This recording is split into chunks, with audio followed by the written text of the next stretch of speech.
Bienvenue sur La Pépite, le podcast des entrepreneurs intuitives. Je suis Cécile, ton hôte, coach business multi-passionnée.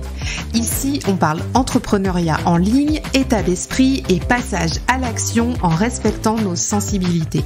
Je te partage aussi comment j'utilise le tarot pour entreprendre, toujours dans la bonne humeur. Mon objectif dans les épisodes est de t'aider à développer une activité pérenne qui te ressemble et qui fait sens pour toi. T'aider aussi à développer ta posture d'entrepreneur intuitive et oser enfin prendre ta place. Abonne-toi au podcast pour ne rien manquer des prochains épisodes et installe-toi cosy pour la pépite du jour. C'est parti! Bonjour à toutes, je suis ravie de vous retrouver pour l'épisode 112 de La Pépite. Quelle joie de vous retrouver aujourd'hui pour une thématique chère à mon cœur puisque j'avais très envie de partager avec vous pourquoi je choisis d'accompagner les entrepreneurs intuitifs dans le développement de leur activité. Vaste sujet, mais j'avais vraiment envie qu'on refasse un point aujourd'hui parce qu'en mars dernier, je vous avais annoncé sur le podcast qu'il y allait avoir des évolutions dans la ligne éditoriale de La Pépite et aussi chez les intuitives. Et clairement, plusieurs mois après, on y est, et notamment avec l'ouverture le mois prochain, donc le 7 novembre, de l'Académie Entrepreneur Intuitive. Et je voulais vraiment faire le point avec vous parce que c'est un thème, un sujet qui me tient à cœur. Donc aujourd'hui, je vous partage vraiment mon sujet de cœur. Voilà, ça fait 2 fois que je le dis, mais c'est important. Pourquoi je choisis chez les intuitifs d'accompagner les entrepreneurs, les entrepreneureux, déjà installés ou en devenir à développer leur business. Et on va aller dérouler ça tout de suite. Et je vous parlerai dans l'épisode de l'Académie aussi, mais avant déjà, je vais vous expliquer un petit peu ma démarche et ce qui me fait vibrer aujourd'hui chez les intuitives et pourquoi je fais ce choix de dédier mes accompagnements aux entrepreneurs. Alors déjà, il faut que tu saches que entrepreneur intuitive, c'est vraiment un terme que j'avais en tête depuis le début quand j'ai créé les intuitives parce que l'entrepreneuriat et l'intuition, ce sont 2 choses qui drive mon quotidien, qui drive ma vie. Et en fait, ce sont mes 2 jambes, quelque part, tu vois. C'est ce qui me permet d'être à l'équilibre. Donc, c'est ce que j'aime. Ça fait référence à mon parcours et c'est vraiment le premier point qu'on va aborder ensemble. C'est vrai que j'ai un attrait pour le subtil et pour l'intuition, tout ce qui est des énergies, tout ce qui a trait un petit peu à, tu sais, tout ce qui est voilé, tout ce qu'on voit pas. Tout ce qui est subtil, en fait. Et puis, j'affectionne énormément aussi les métiers de l'accompagnement en général et du bien-être. Alors donc quand je dis accompagnement, ça peut être tous les métiers de consulting, de coaching, les métiers aussi qui ont attrait avec les thérapeutes, tous ces métiers-là, mais que tu sois dans le bien-être ou dans un métier par exemple de consulting, je sais pas moi, en finance ou en comptabilité, quelque part quand on est dans le conseil, on est quand même dans la relation à l'humain. Et moi c'est ça aussi qui m'attire. Donc, quand je parle des métiers de l'accompagnement et du bien-être, on met tout ce qui a trait aux relations humaines dans cette thématique-là. Donc ça, c'est ce que j'aime. C'est aussi vraiment tout ce qui me fascine, tout ce qui me passionne au quotidien et je crois fort en l'importance de ces métiers. Donc des métiers au relationnel, des métiers aussi du bien-être et je suis convaincue de leur utilité et notamment surtout dans le domaine du bien-être, dans les métiers de l'accompagnement dit spirituel ou bien-être ou énergétique. Peut-être que tu le sais, je l'ai déjà partagé, mais si tu le sais pas, je te le repartage aujourd'hui. J'ai exercé le métier de kinésiologue il y a plus de 10 ans maintenant. J'avais créé un cabinet de santé où j'accueillais mes clients en kinésiologie, en séance individuelle. Donc, c'était surtout ouvert aux familles. J'accueillais surtout des parents avec des enfants, parce que c'était là-dessus que je m'étais positionnée. Et puis, je me suis aussi formée à l'école d'herboristerie bretonne, parce que à l'époque, je voulais aussi créer une herboristerie en parallèle du cabinet de santé. Donc, tu vois, tous ces métiers-là, ce sont vraiment des thématiques qui font partie intégrante de ma vie et que je retrouve aussi dans le tarot aujourd'hui avec ce que je propose chez les intuitifs, donc accompagner les entrepreneurs aussi par le biais du tarot, parce qu'on y met de l'énergétique. Aujourd'hui, quand je parle du bien-être de l'entrepreneur au quotidien, on va aussi parler des énergies en énergétique chinoise. Si tu as participé aux boussoles saisonnières que je fais depuis plus d'1 an et demi, tu sais certainement de quoi je veux parler. Et voilà. Et tout ça aussi, tu vois, c'est ce que j'aime, ça fait partie de mon parcours, donc j'ai très à cœur de soutenir aussi ces métiers-là. J'en suis aussi quelque part. Alors, on va en parler après. J'ai aussi d'autres casquettes, mais ça fait partie de moi et c'est aussi pour ça que je souhaite accompagner les entrepreneurs de l'accompagnement et du bien-être. Il y a aussi une autre facette qui est très importante, c'est le soutien particulièrement aux femmes entrepreneurs. Alors ça, c'est pareil, je te l'avais partagé dans un précédent épisode de podcast. Mon parcours chez Entreprendre au féminin, Bretagne. Je suis restée plus de 6 ans dans le réseau et je suis vraiment très engagée pour l'entrepreneuriat des femmes, pour l'autonomisation, on va y arriver, l'autonomisation économique des femmes parce que ça facilite aussi le développement de la société, ça passe par l'économie, par les chefs d'entreprise. Je suis convaincue qu'on a toutes des cartes à jouer, qu'il est temps que les femmes prennent leur place au niveau de l'entrepreneuriat, au niveau des entreprises, au niveau du CAC 40, même si on s'adresse pas au CAC 40 ici, mais tu vois l'idée, il est temps vraiment que les femmes prennent leur place dans ces domaines-là et que ce soit pas réservé exclusivement qu'à des milieux masculins. Donc, je suis très engagée aussi sur ces sujets-là, sur l'égalité au travail, sur l'égalité salariale, l'égalité des chances. Vraiment, je suis très investie. Et donc, notamment, encore une fois, quand j'ai créé les Intuitives, j'avais déjà en tête aussi ce soutien aux femmes qui entreprennent d'une autre façon que les hommes, il faut bien le dire quand même, justement, avec leur sensibilité, avec leurs intuitions, même si certains hommes le font, on va quand même se le dire, les femmes ont une autre façon d'aborder les choses qui est, je trouve, davantage centré vers l'humain. Et donc, ça aussi, ça me passionne parce qu'on peut avoir le couteau entre les dents quand on est une femme entrepreneur, je te le dis. Mais par contre, on va emmener ça différemment qu'un homme. C'est pas un jugement de valeur, hein. C'est vraiment, je te dis, ça fait plus de 10 ans que je grenouille dans les réseaux et je vois cette subtilité qui est différente. Je sais pas si c'est mieux, si c'est moins bien. En tout cas, c'est différent. Les hommes et les femmes ont des modes de fonctionnement différents, en tout cas quand il s'agit de diriger des entreprises. Et force est de constater que quand je pense aux intuitives, en fait, ça se rapproche plus aux femmes qui apprécient davantage voir les côtés intuitifs en elles, voir comment aussi elles peuvent être dans la relation à l'autre, développer aussi peut-être davantage les talents chez elles, chez les autres. Voilà, il y a toute une composante de ça que j'aime travailler avec mes clientes et pour moi, c'est très, très important. Et surtout, très important, cette phase d'autonomisation économique qui va permettre aux femmes de mieux s'assumer dans le quotidien, d'aller vraiment oser prendre leur place en tant que chef d'entreprise, en tant que leader. Pour moi, c'est très, très important et de pouvoir aussi permettre d'avoir des représentations féminines de ces sujets-là pour nos filles, tout simplement. Voilà, moi, je suis maman de 2 garçons, mais c'est tellement important pour les jeunes filles qu'elles puissent aussi avoir des représentations de femmes qui réussissent. Alors réussir dans la vie, on est d'accord, hein, disclaimer, c'est pas forcément avoir une entreprise, mais en tout cas, ça fait partie de ces sujets-là que les femmes soient autonomes, libres, économiquement, socialement. Voilà, donc pour moi, en tout cas, je suis convaincue que ça passe aussi par l'entrepreneuriat, donc j'ai à cœur de soutenir les femmes entrepreneurs. Donc ça fait aussi partie des composantes des intuitives.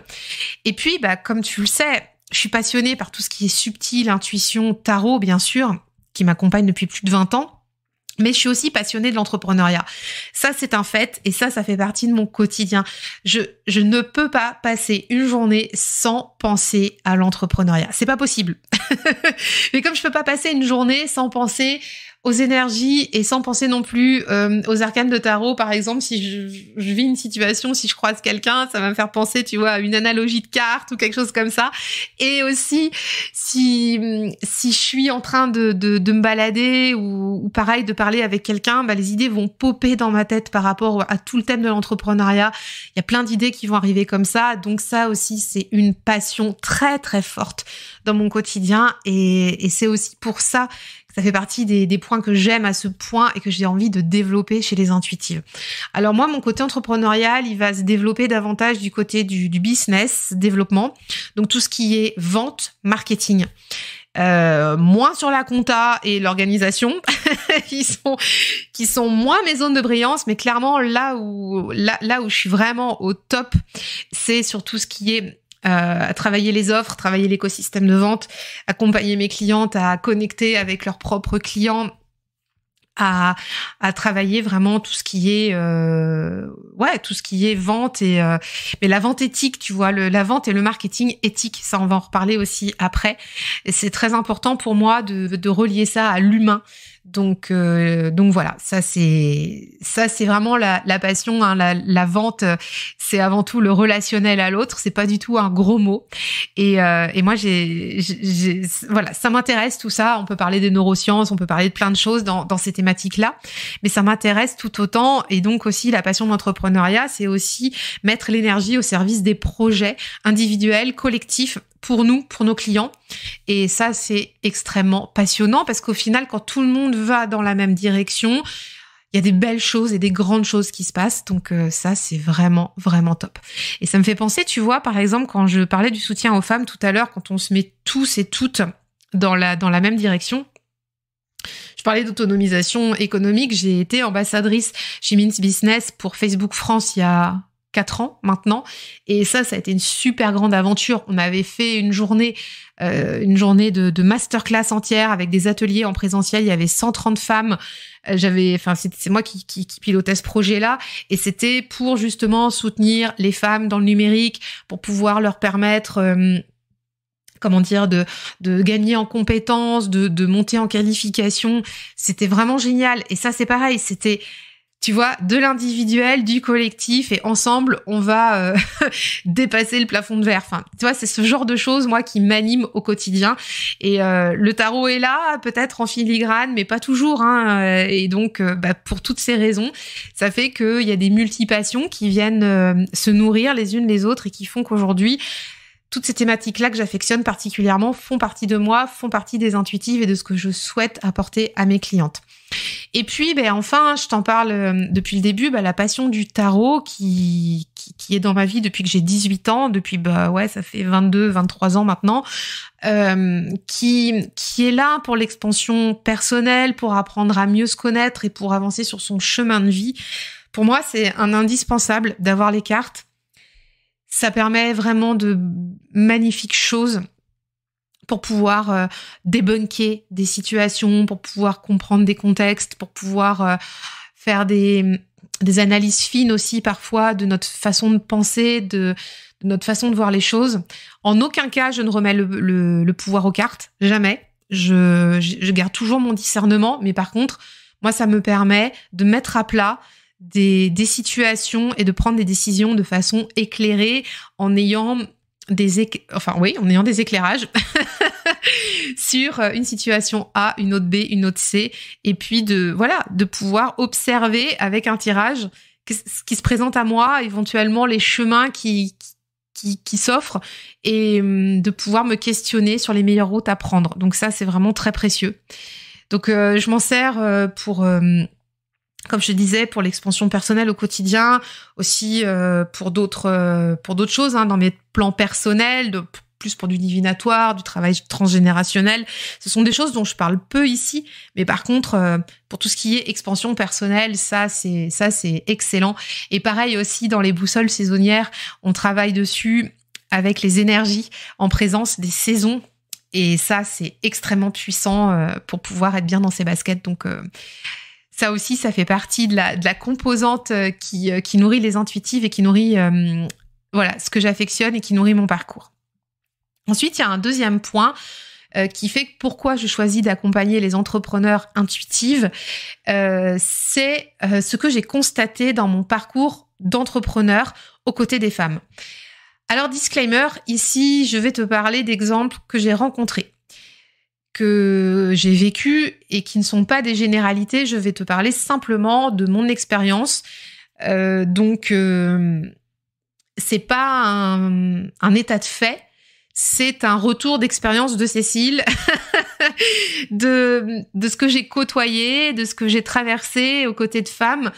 Et voilà, aujourd'hui, je vais te partager ça, mais en aucun cas, ce n'est une généralité, je voudrais te le préciser. Voilà, donc ça c'est dit, comme ça on va pouvoir dérouler. Donc ce que j'ai constaté dans mon parcours d'entrepreneur et qui fait qu'aujourd'hui j'ai très à cœur d'accompagner les femmes dans le développement de leur business, les femmes intuitives, les femmes entrepreneurs intuitives à développer leurs activités, c'est que j'ai pu remarquer dans mon parcours que souvent les femmes voient petit, malheureusement.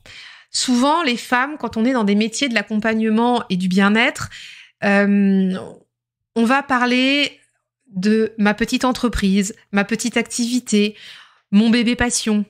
Ah oui, mon entreprise, mon activité, c'est mon bébé, c'est ma passion, c'est mon petit doudou, mon petit chouchou, mon petit cocooning. Moi-même, je l'ai dit ça, moi-même, et encore, je le dis encore, mais non. En fait, non, parce que, alors souvent, on est sur des activités solopreneurs. Quand je dis solopreneur, ça veut dire qu'on est sur des activités où l'on entreprend seul. Et quand on entreprend seul, c'est un choix. On n'est pas obligé de vouloir d'avoir des entreprises à 20 personnes. C'est pas ça du tout. Moi-même, je ne le souhaite pas. Mais en revanche, quand on est tout seul, on est souvent très attaché au petit bébé, justement, qu'on met au monde, qui est notre entreprise, qu'on va aider à grandir, etc. Mais du coup, on voit petit. On voit petit parce que quand on entreprend, moi, je pense, après plus de 10 ans de recul, qu'on doit voir grand. Qu'on doit voir la grande vision, la big picture pour notre entreprise, pour notre activité. On doit voir grand. Pour nous, mais pas seulement. Surtout aussi pour nos clients. Parce que si on voit petit, si on dit notre petite entreprise, notre petite activité, ça fait comme si c'était une entreprise passe-temps, une entreprise qui nous occupe. Mais une entreprise qui occupe, c'est pas une entreprise. Une entreprise qui occupe, c'est une entreprise qui nous fait brasser de l'air, mais qui va pas nécessairement nous faire vivre. Et ça, j'y reviendrai juste après. Donc, quand on voit petit, on n'est pas au service de notre vision et on n'est pas au service de nos clients. Donc, pourquoi j'ai décidé d'accompagner les entrepreneurs intuitifs? C'est pour leur permettre, et moi, je suis aussi passée par là, et c'est un challenge du quotidien, je te le dis, c'est d'honorer notre vision de chef d'entreprise, d'honorer le fait de voir grand et d'oser voir grand. Voir grand dans une vision, c'est pas forcément, comme je te disais tout à l'heure, avoir 20 salariés, c'est pas ça. C'est on a envie de belles choses, par exemple, moi, avec mes clientes, j'ai envie de dépasser les plafonds de verre pour elles. Ça, c'est voir grand. C'est pas juste de rester petit. On va travailler sur une petite offre, on va travailler sur un petit tirage, on va travailler sur quelque chose de plus grand, quelque chose qui nous dépasse, qui nous anime, qui nous met le feu aux tripes. Et on a envie de se dépasser, on a envie d'avancer. Ça nous, tu vois, c'est comme si ça nous brûlait de l'intérieur, mais dans le bon sens, tu sais, ça nous met les papillons dans le ventre. Donc ça, c'est super important. Donc, voir grand au lieu de voir petit. Autre chose que j'ai constaté aussi dans mon parcours d'entrepreneur, et ça, c'est une des choses qui m'a le plus frappée et que j'ai vraiment à cœur de te partager aujourd'hui, c'est que j'ai constaté que souvent les femmes ne monétisent pas la valeur de leur service. Ça, je l'ai constaté vraiment beaucoup de fois. Et ça, c'est très féminin. Alors, excuse-moi de le dire comme ça, mais j'ai jamais vu encore jusqu'à présent un homme, et pourtant j'en côtoie toutes les semaines dans les réseaux d'entreprise dont je fais partie, j'ai jamais vu encore un homme aujourd'hui faire par exemple des échanges de services, des échanges de prestations. Ce que j'ai vu par contre chez les femmes, ça va être par exemple on va échanger une prestation. Tiens, je te disais tout à l'heure que j'étais kinésiologue il y a 10 ans. Je vais t'échanger une séance de kinésiologie contre une séance de fasciathérapie, par exemple, où je vais échanger une formation de 2 heures sur comment animer mon compte LinkedIn avec une séance de 2 heures sur une séance d'hypnose de groupe ou un atelier d'hypnose, par exemple. Voilà. Ça, en fait, c'est pareil, ça aide pas l'entrepreneuriat. Ça, pour moi, c'est quelque chose qui mérite d'être débunké, parce que quand on échange les prestations, on reste sur du gratuit et on ne sert pas le développement de l'entreprise. On est aussi dans cette posture du coup on aide les gens mais on ne facture pas. Tu sais, c'est la posture de oui, mais moi je veux aider, alors je veux que ce soit accessible à tous, donc j'ose pas trop monter mes prix. Alors je vais te parler des tarologues parce que du coup j'expérimente depuis 2 ans dans ce milieu-là. Ça va être moi je vais proposer des tirages à 10 € ou à 20 € parce que je veux pas que ça reste trop cher, parce que je veux que tout le monde puisse se les offrir. La réalité, ça c'est mon point de vue, c'est pas forcément le point de vue de tout le monde, donc j'assume aujourd'hui mon point de vue, on a le droit de pas tous être d'accord, mais la réalité, si tu décides d'en faire ton entreprise et d'en faire une profession qui te rémunère et qui te permette d'aller voir ton banquier droit dans les yeux en disant que tu t'es rémunéré correctement à la fin du mois, mettre une consultation à 10 € ou faire des échanges de prestations, ça ne te permet pas de vivre. Voilà, la chose est posée. Quand tu échanges une prestation gratuite, par exemple une séance de kinésiologie avec un tirage de tarot, tu rentres pas d'argent. Et pareil, la personne en face de toi, avec qui tu fais l'échange, ne rentre pas d'argent. Donc quand tu vas aller voir ton banquier, parce qu'à la fin du mois, c'est ric-rac, ou quand tu vas avoir besoin de faire un prêt pour changer d'appart, changer de maison ou autre, dire à ton banquier que tu fais tourner ta boîte en faisant des échanges de prestations ou en offrant des consultations à 10 € parce que vous comprenez, madame la banquière, moi je veux aider tout le monde, mais au final mes consultations me ramènent 10 €, en fait ça n'aide personne. Je suis navrée de te le dire, mais ça n'aide personne.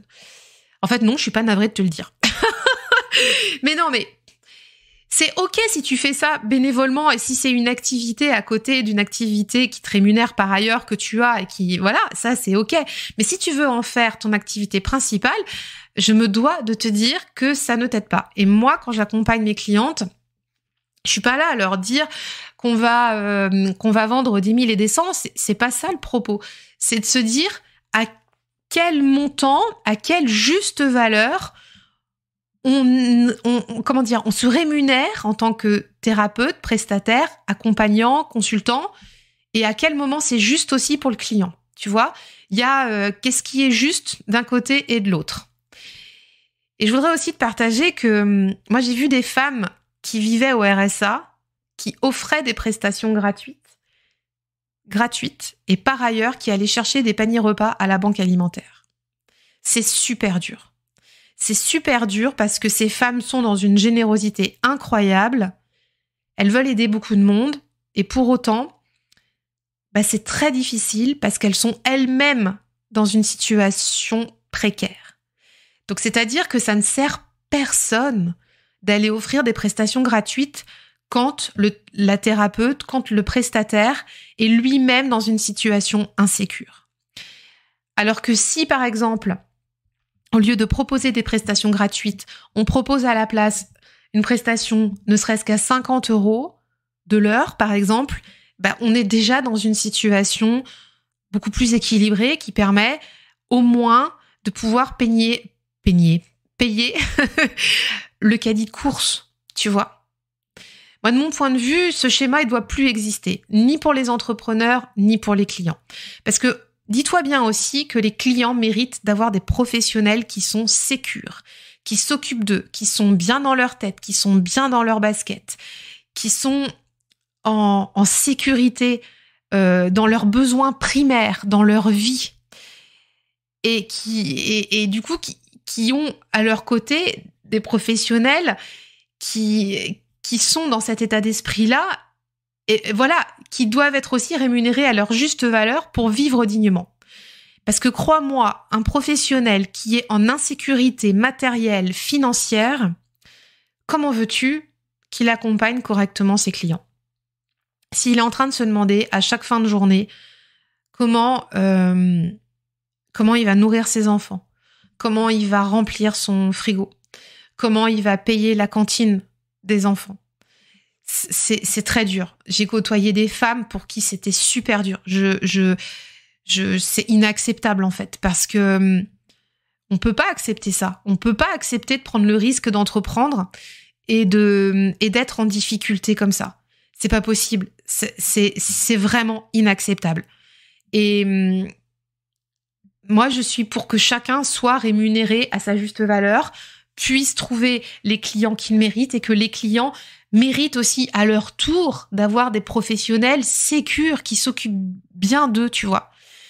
C'est une thématique complexe, mais que je me devais aussi d'adresser pour toi aujourd'hui. Parce qu'il ne s'agit pas ici d'aller faire payer 200 € une consultation de kinésiologie, de tarot, d'hypnose. C'est pas ça du tout le sujet.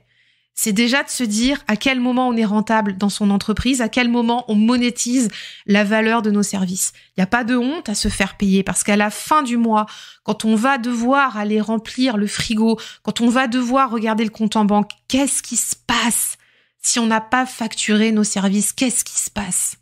Parce qu'à vouloir aider tout le monde, on s'aide pas soi et au final, on n'aide personne. Donc ça, c'est posé là aussi. Et puis, une dernière chose aussi que j'ai constatée dans mon parcours d'entrepreneur, aux côtés des femmes aussi entrepreneurs, c'est que les femmes, souvent, elles se voient pas comme des chefs d'entreprise. Elles se voient comme des aidantes. Or, les aidants ne sont pas des chefs d'entreprise. Un chef d'entreprise est un chef d'entreprise. C'est quelqu'un qui pilote une structure. C'est quelqu'un qui pilote une entité qui est l'entreprise. L'entreprise, elle est dissociée de l'entrepreneur. Même si tu es tout seul dans ta boîte. Tu m'entends parfois dire ici sur le podcast ou même sur Instagram que je dialogue avec mon entreprise via le tarot. Ben oui, parce que mon entreprise, je l'ai personnifiée. C'est une entité. Alors en plus, je suis en société. Donc voilà. Donc en plus, c'est une société. Elle a un nom. Elle s'appelle Faltasie. Donc en plus de ça, elle est déjà entité dans mon point de vue, tu vois. Et ne pas mélanger son entreprise et qui on est, c'est vital, c'est important.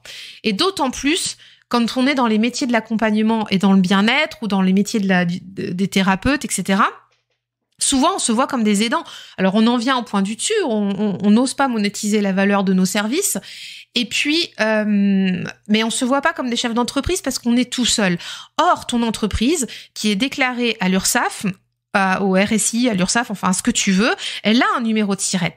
Donc toi t'as un numéro de sécu et ton entreprise elle a un numéro de SIRET. Donc elle est personnifiée aux yeux de l'État. Ton entreprise n'est pas toi. Mais par contre, tu dois gérer ton entreprise, tu dois piloter ton entreprise. Donc moi, mon souhait, c'est de contribuer à ce que les femmes, elles osent prendre leur place d'entrepreneur à succès, donc d'entreprise rentable et durable. Ça aussi, c'est pas des gros mots, hein, quand on est dans les domaines du bien-être, la rentabilité et la pérennité, c'est ce qui fait vivre. Si aujourd'hui, tu es salarié et que tu t'interroges à devenir entrepreneur ou que tu as une entreprise à côté de ton travail salarié, c'est quand même pas compliqué de comprendre que ton entreprise ou tes salariés, si demain, il y a plus de clients, je repense par exemple malheureusement à Camaïeu, qui a coulé il y a quelques mois, il y avait pas assez de ventes, il y avait pas, bon voilà, je vais pas revenir sur le montage économique, mais il y avait des trous dans la caisse. Donc malheureusement, ça a périclite. Et donc malheureusement, il y a des gens qui perdent leur emploi. Et dans ta boîte, c'est exactement la même chose. Il est nécessaire que tu puisses piloter ton entreprise pour toutes les raisons qu'on a citées précédemment.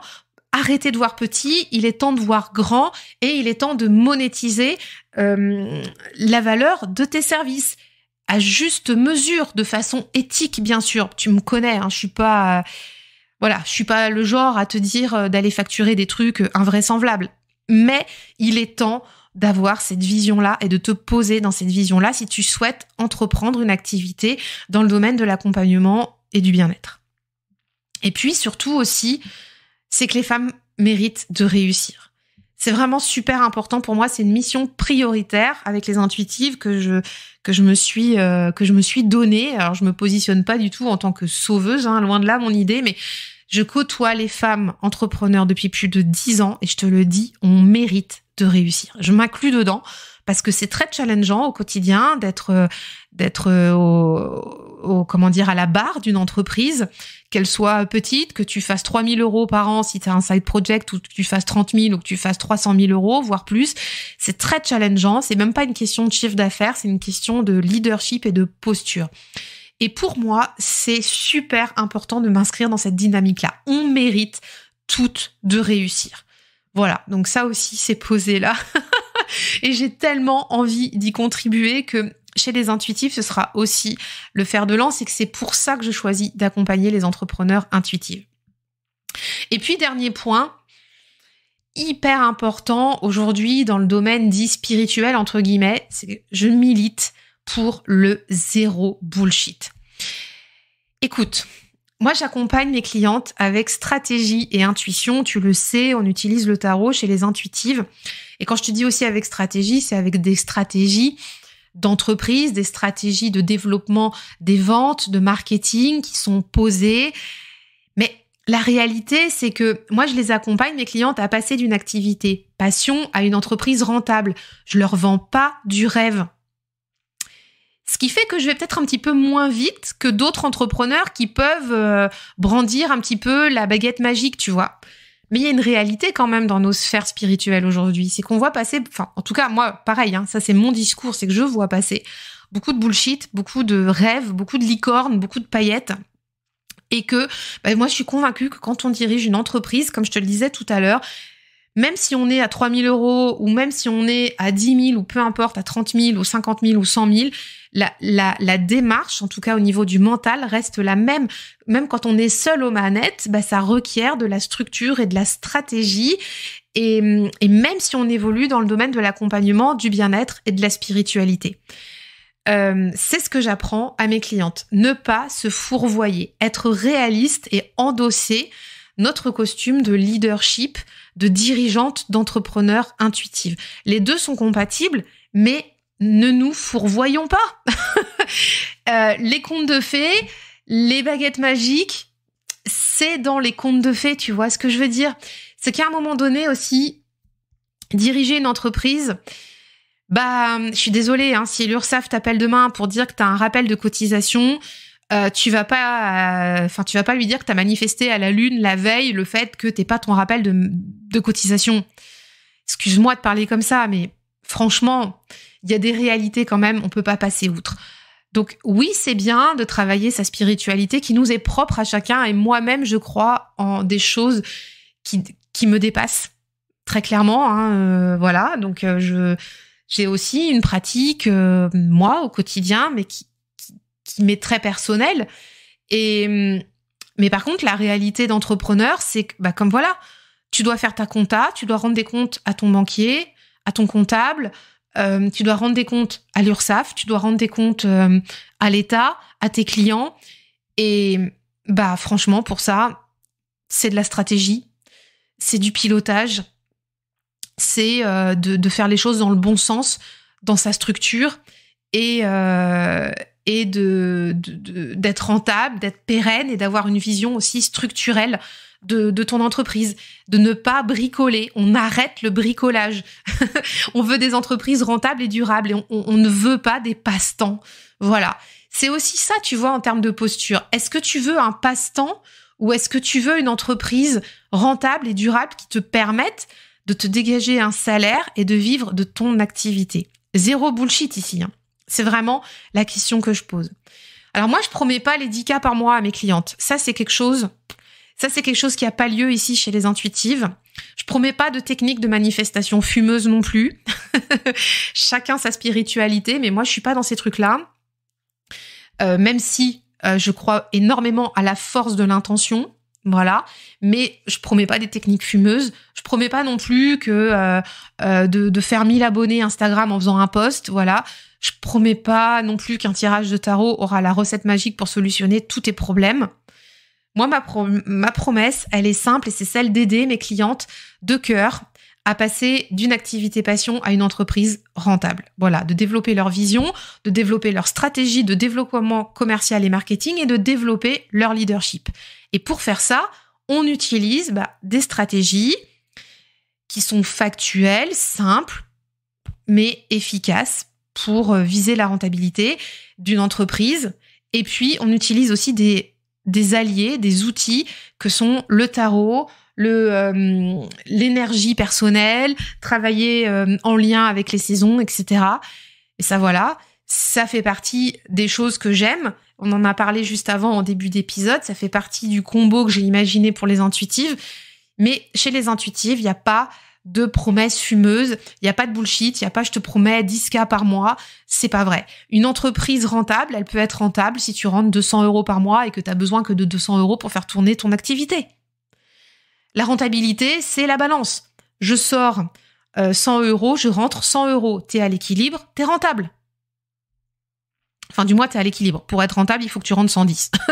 Comme ça, tu gagnes 110, tu vois. Enfin, comme ça, tu gagnes 10, tu vois l'idée, mais ok, c'est pas une question de chiffre d'affaires. Je crois pas à ça. Donc quand on vient chez les intuitives, en tout cas, c'est comme ça que j'ai envie de travailler avec mes clientes, c'est dans des démarches éthiques et humaines. C'est super important pour moi. Donc, zéro bullshit ici.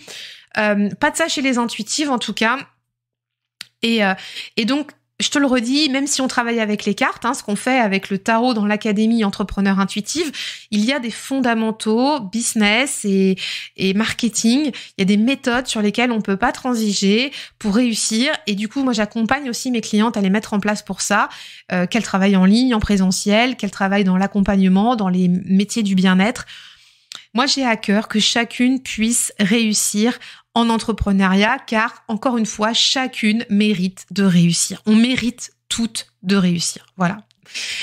Donc, en conclusion, qu'est-ce que je pourrais te dire ? Pourquoi je choisis d'accompagner les entrepreneurs intuitives ? Écoute, c'est ce que j'aime, c'est mon parcours, ça fait lien avec ce que je suis. Je t'en ai parlé, l'attrait pour le subtil, l'intuition, ma passion pour les métiers de l'accompagnement et du bien-être, les métiers de l'humain, ma passion aussi pour le soutien aux femmes entrepreneurs, pour le soutien aux femmes qui osent, qui prennent des risques, qui veulent changer le cours des choses dans ce monde, qui veulent changer la société. Je suis vraiment convaincue que ça passe par là aussi. Ma passion pour l'entrepreneuriat, éthique, humain, encore une fois.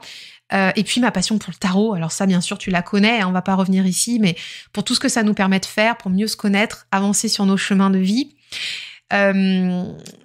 J'accompagne aussi les entrepreneurs intuitifs pour tout ce que j'ai constaté dans mon parcours d'entrepreneur, ça on en a parlé, pour aider les entrepreneurs à voir grand, pour les aider aussi à monétiser par la valeur leurs services. Et puis pour qu'elles se voient enfin comme des chefs d'entreprise, de travailler beaucoup sur le leadership, d'oser vraiment elles aussi prendre le leadership avec leurs clientes. Prendre le leadership, c'est pas prendre le dessus, c'est pas prendre l'ascendant, c'est juste tenir la main. Tu vois, montrer que c'est possible, montrer qu'on peut y arriver. Et puis, encore une fois, je milite pour le zéro bullshit. J'en ai marre de voir ça. J'en ai marre, tu peux pas savoir comme j'en ai marre de voir ça. Voilà, je te promets pas les 10K, je te promets pas des trucs fumeux au niveau du spirituel, je te promets des choses simples, efficaces, des méthodes éthiques, des méthodes humaines tournées vers l'humain et aussi des méthodes concrètes en termes de développement d'entreprise qui ont fait leurs preuves et de développement aussi de soi, de nous en tant qu'entrepreneurs, de qui on est, qui ont fait aussi leurs preuves avec tout le travail dans le subtil et l'intuition qu'on peut faire avec les cartes et puis tous les autres outils intuitifs. Alors en conclusion, deuxième conclusion, je te parlais beaucoup dans l'épisode de l'Académie Entrepreneur Intuitive. Alors elle ouvrira ses portes, cette académie, le 7 novembre prochain, c'est tout bientôt. C'est un accompagnement de 6 mois en groupe entre entrepreneurs intuitifs, justement pour passer d'activité passion à entreprise rentable. Et c'est là où c'est le moment tu peux lancer ou relancer ton business avec stratégie, intuition et leadership. Et dans l'académie, on utilise le tarot à chaque étape. C'est 6 mois, il y a 2 lives par mois de groupe. Et puis, il y a aussi 3 ateliers de tarot qui sont prévus au cours des 6 mois. Donc, on se voit assez régulièrement quand même, 2 à 3 fois par mois en visio pendant 6 mois. Alors, si tu es intéressé pour en savoir plus sur ce que comprend l'Académie et être tenu informé, de l'ouverture des portes, j'ai mis en place une liste d'attente. Tu trouveras le lien en note de l'épisode. Et justement, en attendant, j'envoie un mail chaque vendredi pour dévoiler un petit peu des coulisses, des programmes, pour partager aussi ce que je mets en place d'ici à l'ouverture.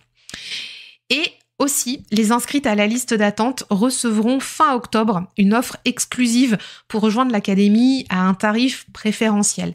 Donc ça, c'est pareil, si tu veux en profiter, tu rejoins la liste d'attente, voilà, en cliquant sur le lien qui sont dans les notes de l'épisode et tu seras informé de cette offre exclusive et ce tarif préférentiel qui sera offert pour les inscrites à la liste d'attente de l'académie. Donc ce sera fin octobre puisque l'académie, elle ouvre début novembre. Voilà. J'espère que cet épisode t'a permis d'en savoir plus sur ma vision, d'en comprendre aussi davantage sur la mission des intuitives. Et si tu as des questions sur les intuitives, sur l'académie ou autres, ou par rapport à des choses aussi que j'ai partagées dans l'épisode, je t'invite à venir me les poser en DM sur Instagram et je te répondrai avec grand plaisir. Ce sera l'occasion d'échanger et d'y répondre en privé ou alors de faire des réponses aussi collectives en story ou sinon pourquoi pas sur le podcast. Je te souhaite une très bonne semaine. Je te remercie vivement de ton intérêt, d'être là. Merci encore de soutenir la pépite et je te dis à la semaine prochaine. Bye bye.